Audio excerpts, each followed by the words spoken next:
Brock, you changed the play on the winning touchdown. Tell us about it. Walk us through it, please. I did. You know, it was a check that we worked on all week in practice. We were trying to run the ball weak. They gave us a specific defensive front that we can't run that ball into. And so check to our second play that we called in our huddle. And, the line did a hell of a job, and CJ did the rest. Yeah, Brock, could you just talk about how was it today playing in the snow? Was it like your backyard in Montana in some aspects? Very similar. In fact, I remember when I was a kid, I used to, you'd go in the backyard and you'd play football in the winter. And if your receiver didn't catch it, it would go into a snowbank. So then you grab the ball and you got to dust off all the snow. And fortunately, when you play in the NFL, there's guys on the sideline that dust off the snow. But, yeah, it was fun. Just coming in and understanding that it's very difficult to beat the Patriots, particularly when they got a big lead in the fourth quarter. Just talk about what your mindset was trying to bring the team back against the Patriots. Yeah, Coach Knapp, our quarterback coach, we talked last night, and one of the last things he said before we finished meetings was, no matter what happens in the first three quarters, it's going to be a 60-minute game. And, that held true tonight with a little extra bonus time.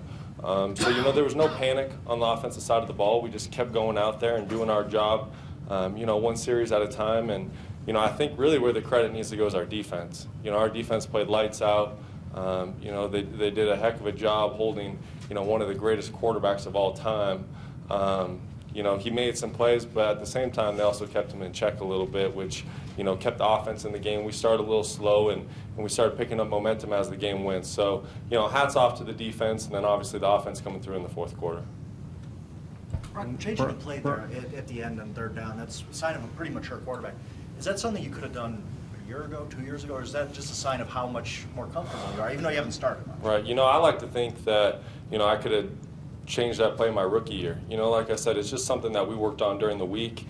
We said specifically if they came out in a certain front, the run that we had called was no good. It was no good in that situation, so I just checked to the second play, and like I said, the offensive line and CJ did a hell of a job. Hey, Brock, you were talking about the overall comeback, but I think you came out on the 17-yard line at the end of the fourth quarter. What's going through your mind as far as getting it started and the big picture there? Well, I think the first thing is just getting a positive first play. We talk about 2-minute drives a lot in our quarterback room, and one of those things is getting a positive first play, no negative plays, and then finding an explosive play somewhere in that drive. And fortunately, DT and Emmanuel made 2 huge plays when we really needed those guys, and we were just sticking to our rules, and we were just doing what we were coached to do. Brock, over to your right. I'm just curious, after the early interception, the tip ball, he gets your arm. There's been games against the Patriots in the past when an early mistake or two has snowballed. How did you sort of compose yourself there and move on? Well, something that my college offensive coordinator, Noel Mazzoni, preached over and over and over again, and stuff that, we hear, here in Denver as well, is play the next play. No matter what happens, good or bad, the previous play is over with and it's done with. And, that was a situation, we were early in the game, and you're right, turnovers against the Patriots, if you lose that turnover battle, you're probably going to lose the football game. So that was one of those deals where, it was a bad play, you got to put it behind you and you got to move forward.